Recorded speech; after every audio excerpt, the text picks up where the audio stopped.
Merci, bonjour. Donc, juste une petite correction par rapport au programme. Donc, je ne suis pas de Toulouse, hein, je suis de l'autre côté. Donc, voilà. Et aussi, je tiens d'abord à m'excuser pour ma voix. Hein, c'est un vieux reste de troubles somatoformes, hein, dû à un trauma non résolu ou une climatisation mal réglée. Vous ferez votre propre diagnostic. Et donc, je remercie encore une fois chaleureusement l'équipe du CRIAF de Montpellier et mon interlocutrice, le docteur Baïs, hein, pour cette invitation. Donc je vais évoquer avec vous la place de l'expert face à la dissociation. Et comme c'est un sujet qui est à la fois épineux et on va dire non abouti encore, j'ai essayé de faire de la façon la plus simple possible. Donc je suis parti du titre, d'accord ? Donc dans le titre, il y a deux mots importants, expert et puis dissociation. Donc on va commencer par le mot expert. Et je vais vous inviter à un petit exercice. Hein, faites-le, s'il vous plaît, fermez les yeux et pensez à un psychiatre expert. Et dites-moi ce que vous voyez. D'accord ? Est-ce que vous voyez quelque chose comme ça ? Ouais, c'est pas très loin de la vérité. Ouais. Donc, c'est quoi les psychiatres experts en France aujourd'hui ? Par rapport au dernier rapport du Sénat, c'est ce qu'on appelle un effet ciseau. C'est-à-dire qu'il y a de moins en moins d'experts. Je parle des psychiatres, hein, des psychologues aussi, mais de ma place de psychiatre. C'est-à-dire qu'il y a une démographie médicale qui est en chute libre et une démographie d'experts qui l'est aussi. Ce qui signifie que dans les années 2002 à 2007, on était quasiment 1000. Aujourd'hui, on est 281. Voilà. Et avec des demandes qui sont croissantes, puisque aujourd'hui, les demandes faites aux psychiatres experts, elles sont au-delà des 51 000 demandes de rapport par an. Donc vous voyez un petit peu, avec encore quelque chose qui s'aggrave. C'est ça l'effet ciseau, quoi. Décrit par le Sénat, avec aussi un constat alarmant, qui est un vieillissement de la population des experts, un très faible taux de renouvellement. Hein, donc vous avez vraiment affaire à une espèce en voie de disparition, une disparité territoriale très importante, avec aujourd'hui une réalité. Certaines cours d'appel n'ont plus d'experts inscrits, plus aucun, zéro. Donc en fait, c'est des experts d'autres cours d'appel qui viennent... Voilà, et surtout, cet élément-là, dont on pourrait penser que c'est un point positif, c'est-à-dire que 20% des experts concentrent 50% de l'activité d'expertise. Donc ça signifierait que les experts soient extrêmement aguerris. Ça devient d'ultra spécialistes de l'expertise, mais pas du tout. En fait, ça veut dire qu'ils sont submergés. Et en fait, ça aboutit à un constat, et je le fais en tant que psychiatre expert, c'est qu'aujourd'hui, il y a une diminution assez alarmante de la qualité de la rédaction, des rapports d'expertise. Et je pense que c'est quelque chose qu'on doit prendre en compte. Donc c'est une critique que je fais à la profession, hein, mais je pense qu'il y a des solutions. Certaines ont déjà été amorcées, hein, l'option de psychiatrie légale, la formation des experts, on n'en est qu'au début. Mais voilà, pour vous dire que c'est quelque chose d'alarmant et qui a un retentissement sur la qualité de ce que les experts peuvent rendre compte dans des sujets qui sont très épineux et très pointus, comme la question du trauma ou la question de la dissociation. Alors la dissociation, je vais vous l'expliquer comme un expert peut la comprendre, c'est-à-dire la dissociation pour les nuls, d'accord, qui sera largement inférieure à mon interlocutrice précédente, mais en tout cas, qu'est-ce qu'on peut utiliser, qu'est-ce qu'on peut comprendre en tant qu'expert de la question de la dissociation et comment on peut la traduire, d'accord, dans un rapport d'expertise et comment on peut l'utiliser dans un examen expertal. C'est surtout ça l'intérêt. Alors, vous imaginez, encore une fois, un petit exercice, hein, vous vous baladez et vous tombez nez à nez avec un lion. D'accord ? Attention, hein, les lions, ça a des visages beaucoup plus multiples que ce qu'on voudrait bien le laisser penser. Il n'y a pas que le lion de la savane, il y en a à tous les coins de rue des lions. D'ailleurs, il y en a qui portent des beaux costumes. Et face à cette menace, d'accord, vous allez avoir, donc, comme il a été expliqué auparavant, vos capacités qui sont submergées. Mais un élément, et c'est la raison de cette diapositive, c'est que cette menace, elle peut être présente que vous soyez une femme face à cette menace, que vous soyez un homme face à cette menace, ou même que vous soyez le chasseur. C'est-à-dire que même si vous êtes, d'accord, vous-même un agresseur, vous pouvez avoir des symptômes traumatiques. Et ça, dans l'expertise, c'est un élément extrêmement important. c'est-à-dire cette double appartenance au statut d'auteur et au statut de victime. Et ça ne vise absolument pas à déresponsabiliser les auteurs, ça vise à essayer de comprendre. Voilà. Et c'est sur ce terrain-là que je vais essayer d'aller pour essayer de vous faire toucher du doigt les enjeux de ce que peut apporter un examen d'expertise. Alors pour ça, je pars de cette fameuse cascade dissociative avec deux schémas. Le premier, on va dire le schéma classique, on va dire non pathologique, non alarmant, c'est-à-dire que vous êtes confronté à un danger. D'accord ? Et face à ce danger, vous allez avoir plusieurs zones du cerveau qui vont rentrer en ligne de compte. Alors la première, on l'a dit, la question de l'amygdale, celle qui est le centre un peu de la question des émotions. Donc votre amygdale va s'activer. D'accord. Mais, heureusement, vous avez votre cortex préfrontal. Alors l'amygdale, elle est en 2, et le cortex préfrontal, il est en 1. Et le cortex préfrontal, il va dire, oh là, tranquillise-toi, calme-toi. D'accord. Pourquoi ?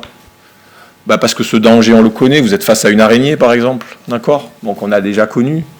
Donc il va permettre finalement de réguler quelque part l'amygdale, il va l'inhiber, et en même temps, le cerveau, et c'est la zone 3, va enregistrer cette expérience pour les confrontations à venir en disant c'est plus vraiment un danger.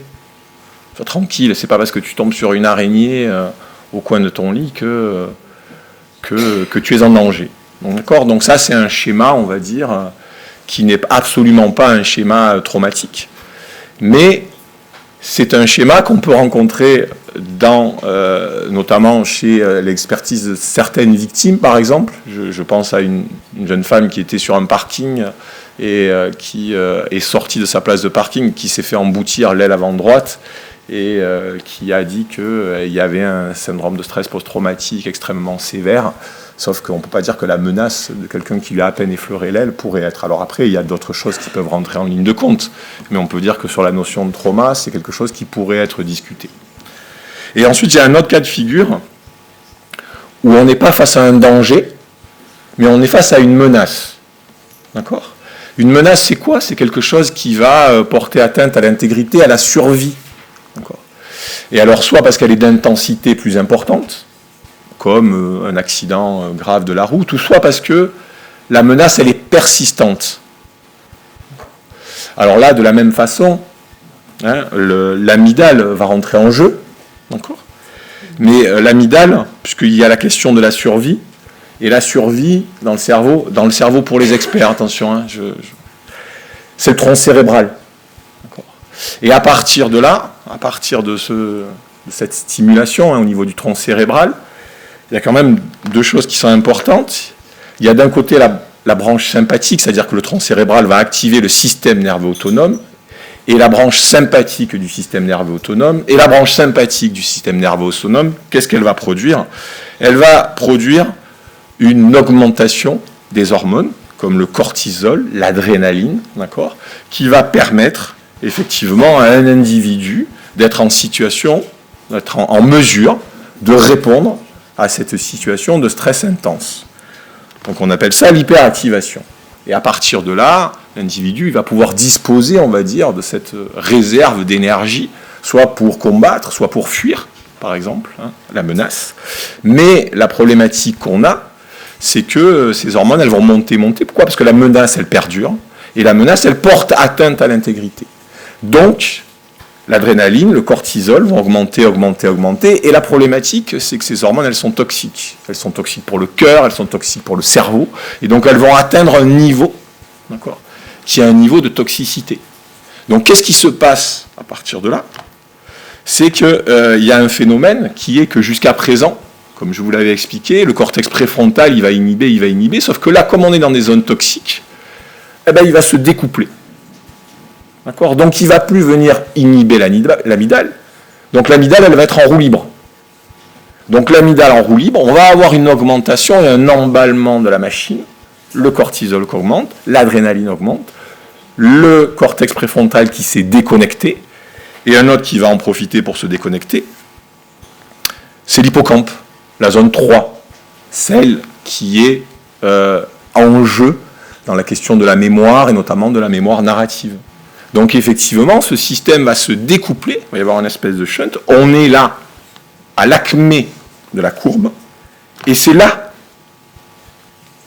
à ce moment-là, que va se produire le système de dissociation. Et à partir de cette bascule dans la dissociation, donc un des principaux signes, hein, et l'interlocutrice juste avant l'a très bien dit, hein, cette espèce d'effroi qu'on peut avoir, ben on va basculer sur une autre branche du système nerveux autonome, c'est le parasympathique, d'accord ?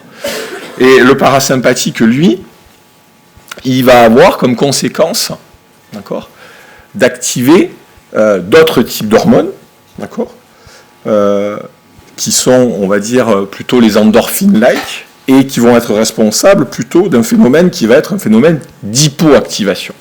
Et dans ce phénomène d'hypoactivation, on va assister à ce qu'on a vu, qui sont des formes de conduite un peu passives, des conduites un peu automatiques. Je vous dis ça parce que c'est important au niveau de l'expertise, parce que rétrospectivement, l'expert, qu'est-ce qu'il va aller rechercher ?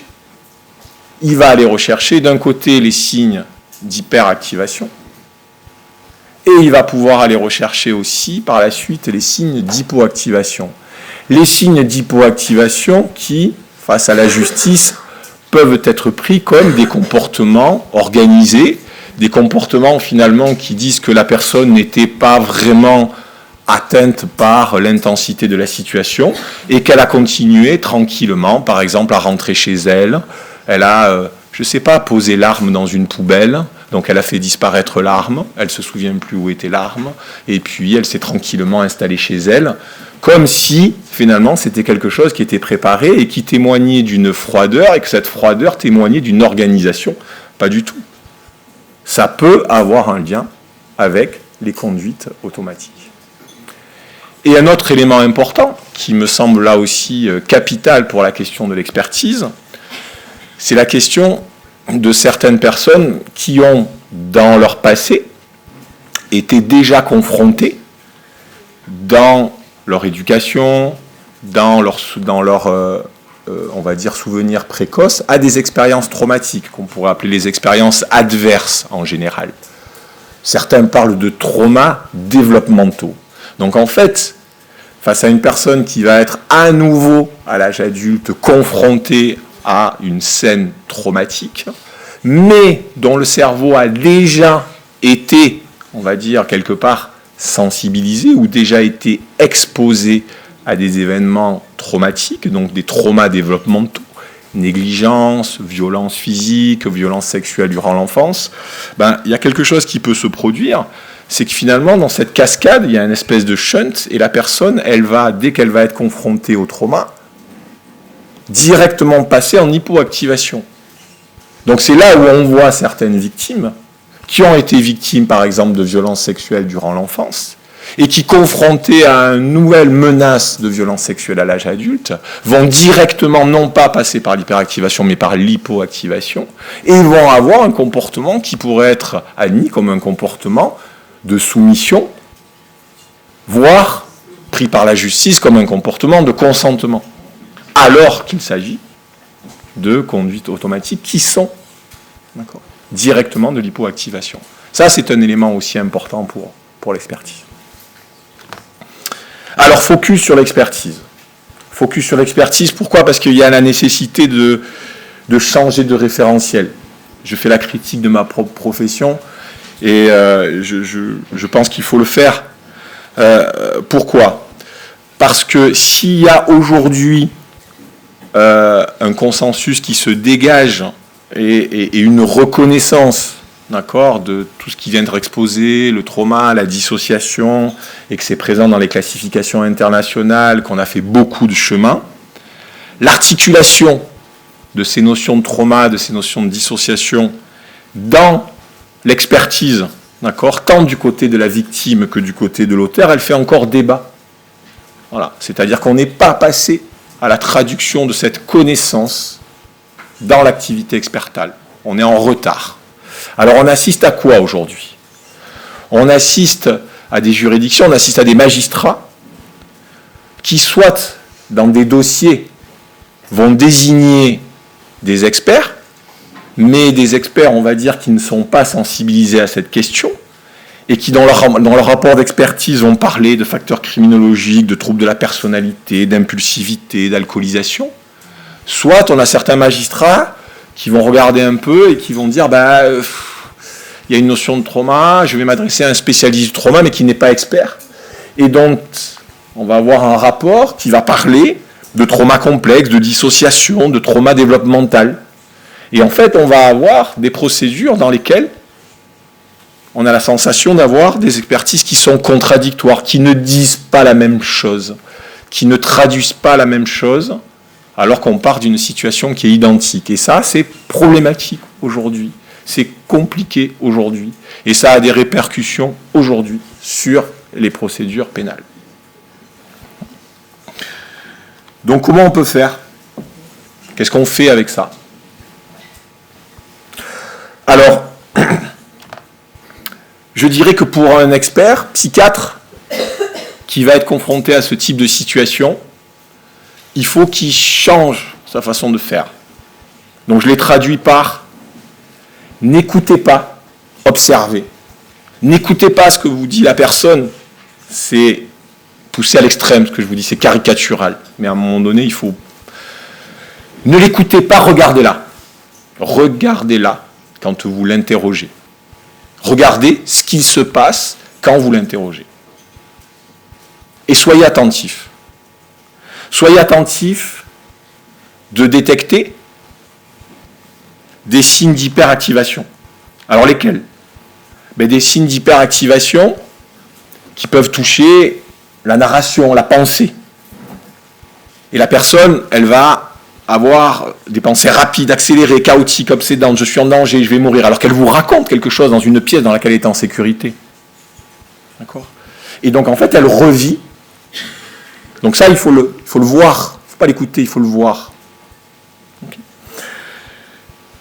Ça peut se traduire dans des images intrusives, c'est-à-dire que la personne va être, au moment où vous lui demandez finalement de réactualiser, elle va revivre le temps du trauma. Ça peut se traduire dans les émotions. Et les émotions vont se traduire dans le corps, c'est-à-dire qu'il va y avoir un sentiment de panique, de terreur, alors de façon plus banale de colère, de rage, mais surtout un sentiment de menace, de perdre le contrôle, alors qu'en fait on est dans une pièce simplement en train de discuter avec quelqu'un. Et au niveau du corps surtout, regardez. Alors observez la peau, il y en a qui rougissent, d'accord, il y en a qui tremblent. Le regard, regardez ce qui se passe au niveau du contact visuel. Et si on fait que écouter, on ne peut pas avoir tout ça. Regardez les yeux qui se plissent, regardez les réflexes d'orientation augmentés, cette espèce d'hypervigilance qui se recrée à ce moment-là, au moment où vous faites l'examen, le balayage visuel, la mâchoire crispée, les dents serrées, l'hypervigilance, le sursaut, l'irritabilité, la tension des épaules, regardez le corps, l'accélération du rythme cardiaque, donc le souffle qui devient court, la sensation d'étouffement, de chaleur, cette espèce d'immobilité tonique, la personne elle est complètement figée, en même temps elle est complètement crispée. D'accord. Les rires inappropriés, quelque chose qui est très défensif, complètement décalé, va vous raconter son viol et en même temps elle va sourire. Et cette espèce de surexcitation qu'il peut avoir, tout ça c'est des signes qui peuvent rendre compte de cette hyperactivation, la même hyperactivation, ou en tout cas le reflet de l'hyperactivation qui a pu se produire au moment du trauma. Encore une fois, qu'on soit auteur ou victime. Là, c'est pas, je parle pas de... Ou alors, regardez les signes d'hypoactivation. Regardez quelqu'un, et alors là, ça peut être assez flagrant, ça a des conséquences. Quelqu'un qui va au contraire être très lent, très vide dans son discours, assez confus, avec des images qui sont absentes, je vois rien, je ne sais rien passer, j'entends rien, ou c'est flou, je ne peux pas vous dire. Des émotions qui sont basses, une espèce de forme de détachement, là où on dit que comment elle a pu être victime de ça, ou comment l'auteur a pu être confronté à ça, alors qu'en fait, il ne se passe rien, elle vous raconte ça comme elle serait acheté une baguette à la boulangerie. Un vide émotionnel, voilà. Et regardez au niveau du corps, Donc quelqu'un qui va vous raconter une scène absolument terrifiante, mais d'une voix monocorde, avec un débit complètement ralenti, une mâchoire qui est tombante, une immobilité, une hypotonie musculaire, et au contraire, une espèce de rythme cardiaque qui s'est réabaissé, voilà, avec une espèce de respiration qui est comme si elle avait fait de la relaxation avant. Voilà. Donc, les experts, quand vous examinez des auteurs ou des victimes et qu'il est notion, d'accord, de questions de trauma, qu'il est notion d'essayer d'analyser une question de dissociation ou autre, regardez, donc changez votre façon de faire. Ensuite, on ne peut pas parler de ces sujets-là de la même façon, d'accord, si on parle des auteurs de violences ou si on parle des victimes de violences. Pourquoi ? Parce que les questions posées par la justice ne sont pas les mêmes. Et je vous rappelle qu'un psychiatre expert, lorsqu'il est désigné par une juridiction, son rôle, c'est d'être auxiliaire de justice. Donc ça veut dire qu'il doit répondre aux questions qui sont posées par le magistrat. D'accord ? Donc c'est pas un exposé personnel, c'est pas quelque chose comme ça, c'est répondre aux questions dans un vocabulaire qui est suffisamment accessible pour quelqu'un qui n'est pas spécialiste, mais en même temps qui ne soit pas trop simplifié pour ne pas dire des choses fausses. D'accord. Donc dans la dissociation, chez les auteurs de violences sexuelles, c'est pas à l'auteur de violences sexuelles de vous dire qu'il s'est dissocié, d'accord ? C'est pas à lui d'alléguer qu'il s'est dissocié, c'est à vous de le démontrer. D'accord. Alors comment on le démontre ? Alors d'abord, il y a un problème de taille, c'est qu'il n'y a pas de traduction juridique directe, d'accord ? C'est pas parce qu'on dit dissociation qu'il va y avoir un impact sur le discernement. Okay ? Il n'y a pas de corrélation. La justice, elle parle de discernement, le psychiatre va parler de dissociation. Il y a des situations de dissociation qui vont avoir un impact sur le discernement, il y a des situations de dissociation qui n'ont pas d'impact sur le discernement. Ça veut dire que la question n'est pas le sujet était-il dissocié, c'est pas ça la question. Et si jamais le sujet s'est dissocié, mais qu'il n'y a aucun impact sur le discernement ou le contrôle des actes, ben gardez-le pour vous. N'allez pas troubler les débats d'une cour d'assises, ou etc. Parce qu'on va vous dire, mais qu'est-ce que vous me parlez de dissociation si ça n'a pas d'impact ? Voilà. Mais la dissociation a-t-elle altéré ou aboli sa capacité à comprendre ou à contrôler ses actes ? C'est ça que la juridiction va savoir, et quand vous êtes expert, c'est à ça que vous devez répondre. Vous ne faites pas un cours dans un amphi pour que les juges ou les jurés ressortent d'accord, avec ces questions-là. Donc il n'y a pas de traduction juridique, comme il n'y a pas de traduction juridique dans la psychose du délire, d'accord ? Il peut y avoir des syndromes délirants qui ont pour répercussion une abolition, une altération du discernement, et puis il y a des patients qui sont délirants pour lesquels le discernement n'est pas aboli. Vous pouvez être complètement délirant et aller braquer une banque, c'est pas parce que vous êtes délirant, mais ça veut dire que le délire, il doit être en lien direct et exclusif avec l'acte qu'on vous reproche. D'accord ? S'il n'y a pas de lien direct et exclusif, passez votre chemin. D'accord ? Gardez vos connaissances théoriques pour vous. Faites des cours, écrivez des livres. Alors la dissociation comme mécanisme du passage à l'acte. Et c'est quoi la question que les tribunaux nous posent à nous experts ? Est-ce que vous êtes bien sûr qu'il ne simule pas ? Est-ce que vous êtes bien sûr qu'il ne vous la fait pas à l'envers ? Parce que c'est ça la question. Je veux dire, si au bout du bout, allez-y, sortez les rames pour expliquer. Donc c'est là où il faut être précis. C'est là où il faut s'appuyer sur des connaissances scientifiques. C'est là où il ne faut pas aller trop loin. C'est là où il ne faut pas avoir peur de dire qu'on ne sait pas tout. C'est là où il ne faut pas avoir peur de dire qu'il y a des moments où on doute et qu'on a des hypothèses. D'accord ? Et pas des certitudes.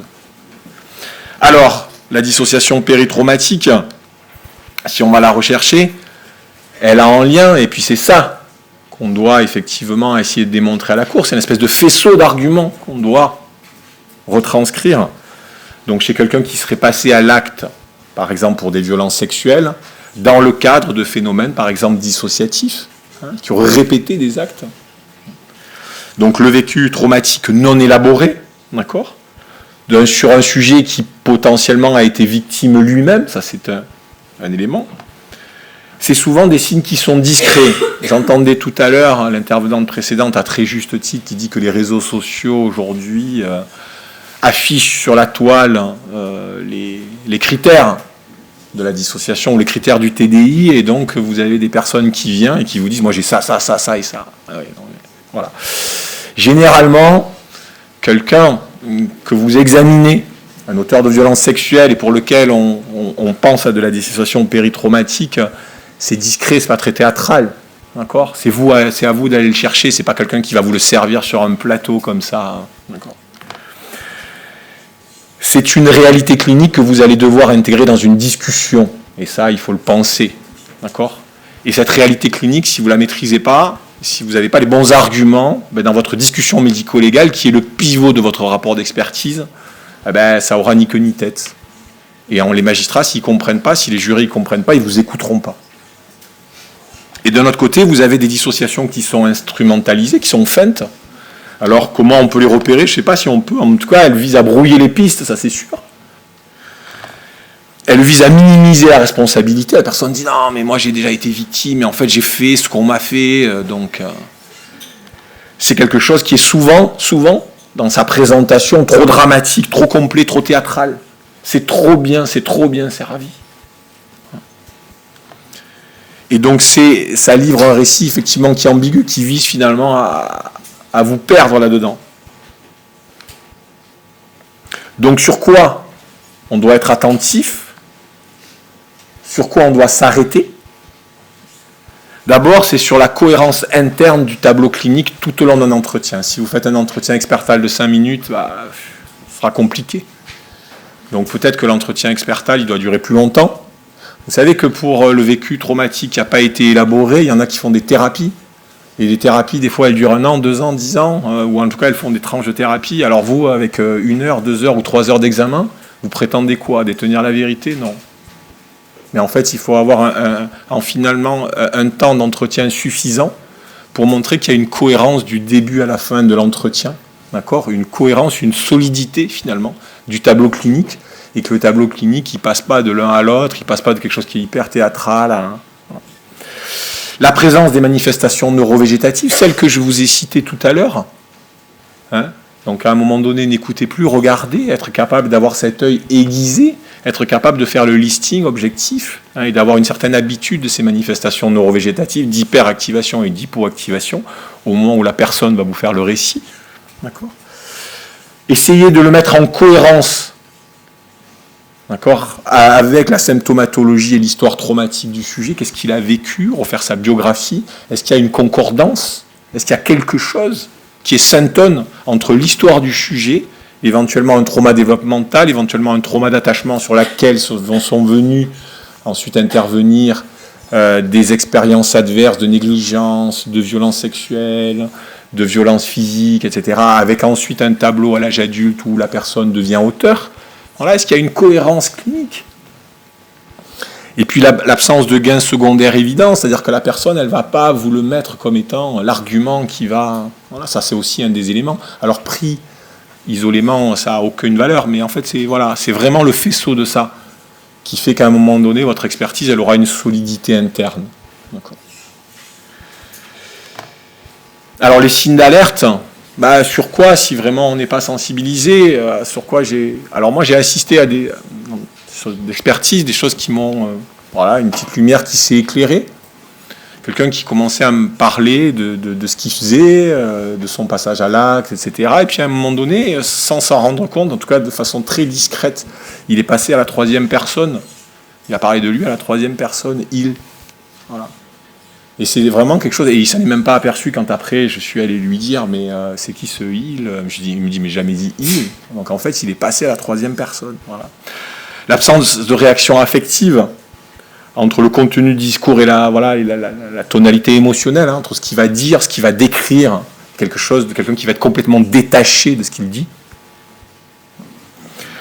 L'absence de continuité narrative, c'est-à-dire que la personne, même si elle va vous décrire son passage à l'acte, même si elle ne conteste pas son passage à l'acte, elle va être incapable de vous le retranscrire dans une continuité.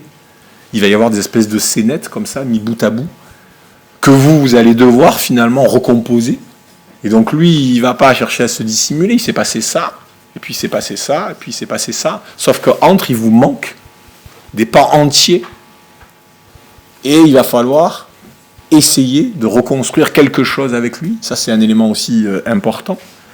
Et cette espèce de rupture temporelle, de cohérence temporelle dans le récit, c'est-à-dire qu'il va vous livrer ces scénettes, mais il y en a certaines qui vont être peut-être éloignées de plusieurs mois, de plusieurs années, alors qu'en fait, il va vous les accoler, et puis d'autres qui vont finalement s'être produites l'une à la suite de l'autre, et qui va mettre d'un bout à l'autre. Voilà, donc c'est une espèce de puzzle que vous allez devoir finalement essayer de reconstruire, de recomposer.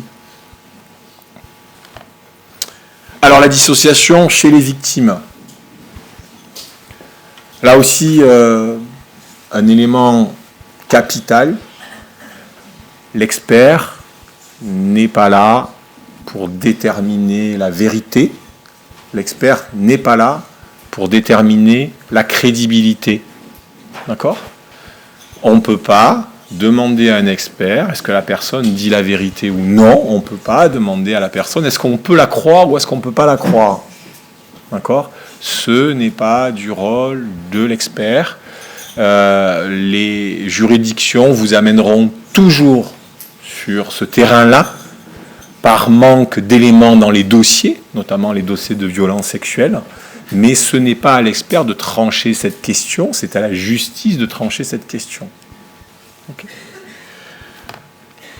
Donc le piège de l'évaluation expertale des victimes, il est multiple. D'accord ? Je vais essayer de vous en pointer quelques aspects. Alors d'abord, ces fameuses manifestations de la dissociation et la question obsolète de la crédibilité. On ne peut plus demander depuis ou trop déjà, est-ce qu'on peut croire ou est-ce qu'on ne peut pas croire, est-ce qu'on peut... Non. D'accord ? Et des officiers de police judiciaire, des magistrats, vous pointeront l'incohérence du récit de la victime, ses lacunes mnésiques, l'absence d'affect apparent, les réponses contradictoires sur certains éléments de détail complètement hors du dossier. Elle vous a dit que c'était dans une chambre où les rideaux étaient rouges. Eh ben, ils n'étaient pas rouges, ils étaient bleus, alors qu'elle a affirmé qu'ils étaient rouges. Donc ça veut bien dire que quelque part, elle ment, ou elle n'est pas crédible. Non. De toute façon, ce n'est pas à moi à vous dire si elle ment ou si elle ne ment pas. D'accord ? Donc ça, c'est des éléments vers lesquels les juridictions vont essayer de vous attirer, mais ce n'est pas votre rôle, et que vous soyez psychiatre ou psychologue, hein, parce que voilà, il faut déterminer un cadre, ce que vous pouvez dire, ce que vous ne pouvez pas dire, ce que vous pouvez apporter, ce que vous ne pouvez pas apporter. Voilà. Vous ne détenez pas toutes les ficelles d'un dossier, vous ne détenez pas toutes les ficelles d'un procès. L'erreur de l'expert, voilà, là aussi, sous-estimer la réalité du traumatisme, parce que la victime ne pleure pas, parce qu'elle vient vous parler de son viol, comme elle vous a parlé juste avant d'un autre truc très banal. Oh, j'ai pas pu garer ma voiture devant votre cabinet parce qu'il n'y avait plus de place, j'étais obligé de me garer à 50 mètres, j'ai fait ça, etc. Et en plus, j'ai été violé toute une nuit par 4 personnes, et en fait, vous allez avoir... Donc, c'est pas parce qu'elle vous le raconte avec la même tonalité, hein, elle vous dira, ah, si jamais elle n'a pas d'émotion, ça veut dire qu'elle n'a pas été vraiment traumatisée. Non, c'est pas vrai. Pas ça. Être parasité, voilà, c'est-à-dire ne pas arriver à se départir de la question, mais bon sang de bonsoir, est-ce qu'elle dit la vérité ou est-ce qu'elle ne dit pas la vérité ? Si vous n'arrivez pas en tant qu'expert de vous détacher de ça, vous allez être imprégné tout au long de ça avec un entretien expertal, le deuxième, éventuellement le troisième, et vous allez être finalement à la recherche d'une vérité, mais c'est à l'officier de police judiciaire, c'est à la justice de chercher la vérité, c'est pas à vous. Et si vous n'arrivez pas à enlever ça de votre tête, eh bien, votre expertise, elle sera à côté. Et elle n'apportera pas. Confondre l'amnésie dissociative, là aussi, avec la fabulation ou la simulation. Et un élément aussi important, ça a suffisamment été souligné juste avant, hein, la mémoire traumatique ne fonctionne pas comme une mémoire ordinaire. La mémoire traumatique, c'est pas la mémoire narrative qu'on a, nous... elle est justement non narrative, non chronologique, non verbale dans ses premières inscriptions, c'est-à-dire qu'à un moment donné, c'est quelque chose qui va s'inscrire des fois dans le corps, qui va s'inscrire, comme je vous ai dit, dans les symptômes d'hypo et d'hyperactivation, mais qui, dans un premier temps, ne va pas pouvoir être dite, ne va pas pouvoir être verbalisée, hein. D'où cette voix un peu enraillée, d'accord ? Et elle est difficile à reconstruire dans le temps de l'expertise. Encore une fois, j'insisterai, pour reconstruire cette mémoire traumatique, certains passent par des thérapies spécialisées. Alors, on a fait tout un truc de l'EMDR, hein, il y a les thérapies sensorimotrices, il y a beaucoup d'autres techniques aujourd'hui qui sont longues, qui sont difficiles, dont des fois on a des résultats qui ne sont pas... voilà, ce que j'entendais tout à l'heure, c'est vrai, est-ce qu'on peut guérir d'un trauma ? Alors, encore une fois, soyez humbles, ce n'est pas nous, hein, sur le temps d'une expertise, qui allons être capables de reconstituer tout ça. Les signes cliniques, alors sur quoi on peut essayer d'avoir une attention toute particulière lorsqu'on examine une victime ? Ben, peut-être encore une fois, hein, je reviens sous une forme un peu différente sur ce que je vous ai dit tout à l'heure, c'est-à-dire la coupure du contact lors du récit des faits. Il y a une victime qui va vous raconter, à un moment donné, le regard il va être dans le vide et le regard il va être ailleurs. Le ralentissement du débit, alors que jusqu'à présent c'était bien, puis quand on en arrive à la scène, d'un coup, la personne elle est hypoactive. L'absence transitoire de réponse aux questions, une espèce de temps de latence, d'accord, qui n'est pas un temps de latence de réflexion, mais qui est quelque chose autre. Les réponses automatiques et stéréotypées, il y avait une espèce de gimmicks qui reviennent. Alors, il peut y avoir un sourire, mais il peut y avoir aussi non, mais c'est bon, c'est ok, non, mais c'est bon, c'est ok, c'est ok, c'est bon, c'est bon, c'est ok. Voilà, vous entendez ça, voilà. Qui peuvent effectivement traduire que finalement la personne, elle peut, à l'occasion de votre examen, se redissocier. Parce que vous lui faites, et les procédures, elles font revivre des événements traumatiques, hein. Donc les personnes, face à ces événements traumatiques, comme elles ont déjà expérimenté la dissociation, face à nouveau à l'exposition à cet événement traumatique, elles peuvent se redissocier, donc il faut en trouver les signes. Donc l'hyperactivité neurovégétative lors de l'évocation des faits, au contraire, hein, comme je vous l'ai dit, elle ne s'hypoactive pas, mais elle va s'hyperactiver. Jusqu'à présent, vous avez fait la narration de son histoire, vous avez fait, ça se passait bien, et puis d'un coup ça s'accélère, elle tremble, etc. La description de phénomènes des fois de dépersonnalisation et de déréalisation, alors ça, ce qui a été énormément mis en avant, c'est pour ça que je l'ai mis tout à la fin, mais il faut quand même être attentif à ça. C'était comme si c'était pas moi, j'étais au plafond, j'entendais, j'étais là, mais j'étais pas là, je voyais la scène de loin. Voilà, ça c'est des signes effectivement de...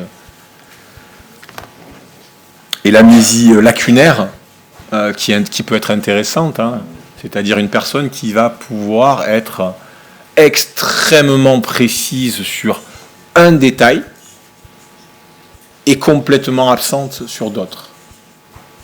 Ce que je peux vous dire, c'est que ça sentait l'huile de vidange, tel type d'huile de vidange. Et que ça, je l'oublierai jamais.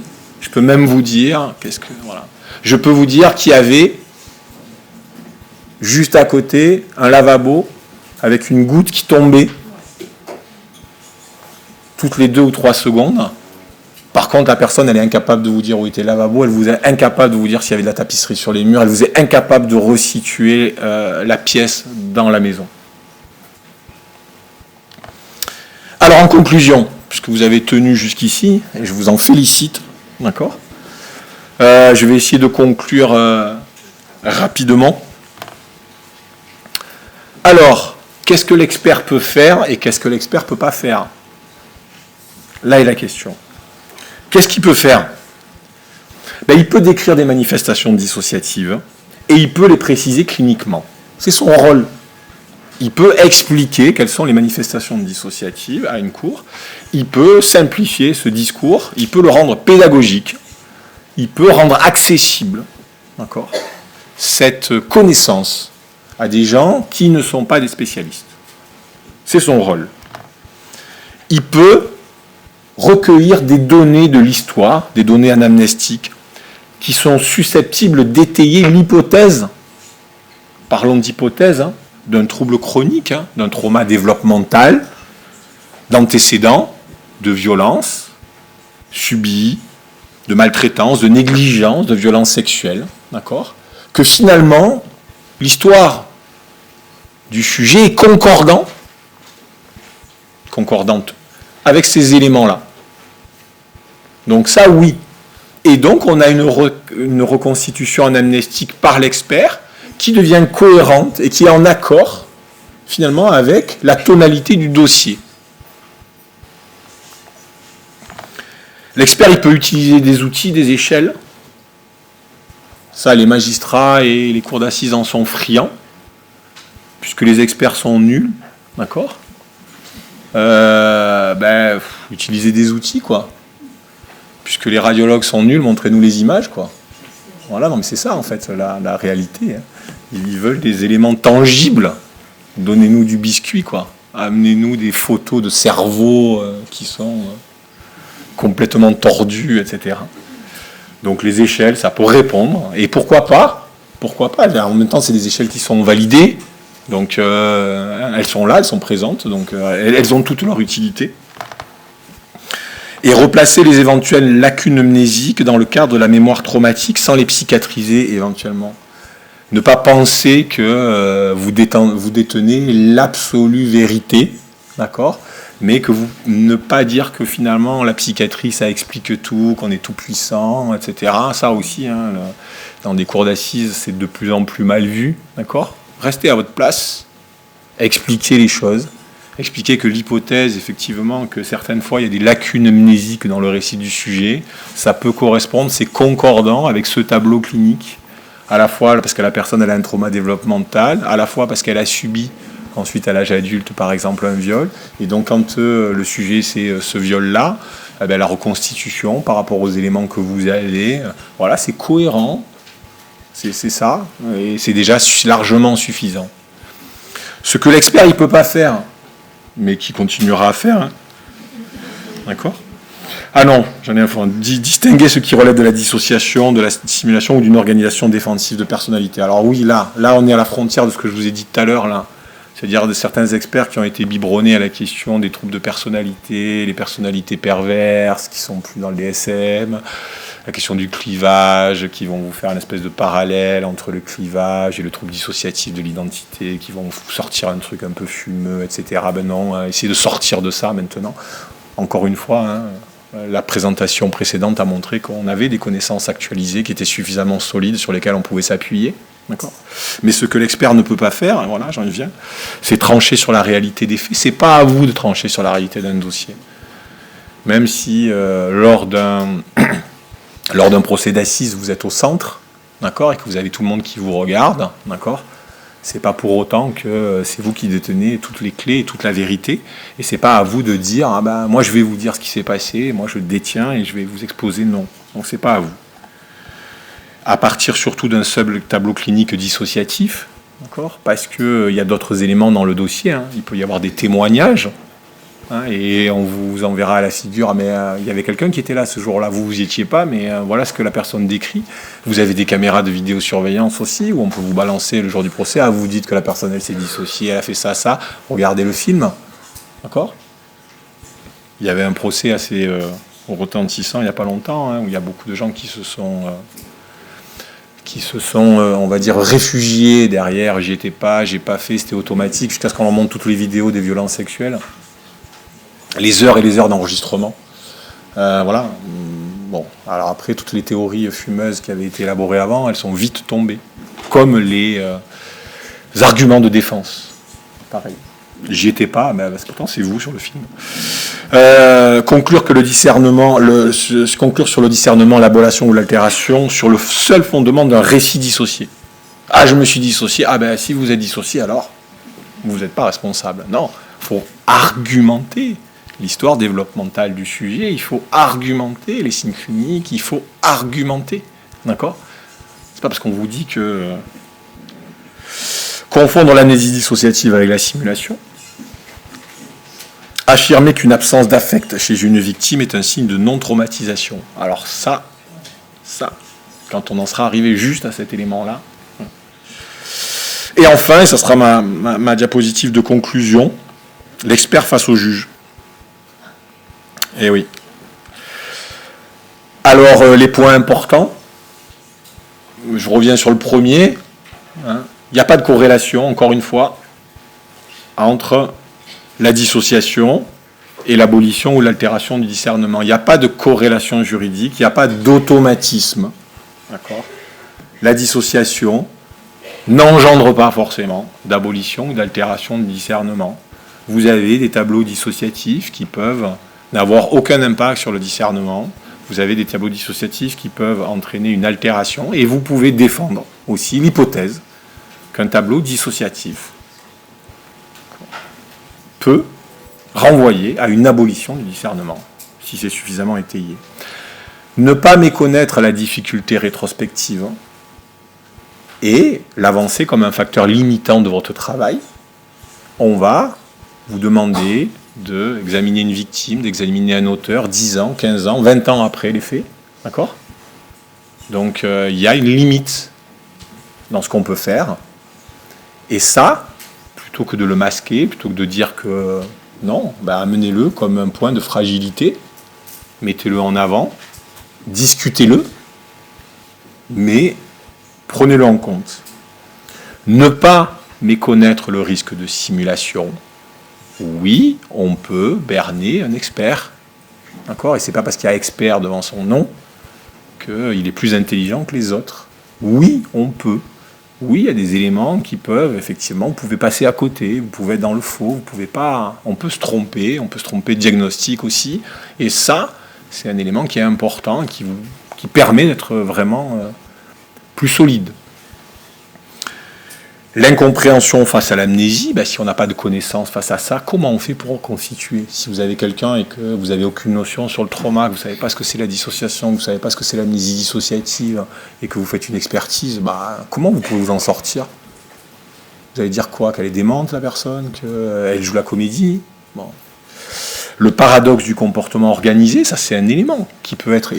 c'est important d'être capable d'expliquer à une cour d'assises que c'est pas parce que la personne, après un passage à l'acte, par exemple, elle a, comme je vous l'ai dit, déposé l'arme à un endroit, elle a pris telle rue, elle était calme dans ses pas, elle a ouvert sa porte calmement, elle est remontée chez elle et que toutes les caméras de vidéosurveillance se montrent une espèce de calme apparent et une organisation, que cette organisation, que ce comportement renvoie à une organisation qui était volontaire, mais plutôt à des actes automatiques.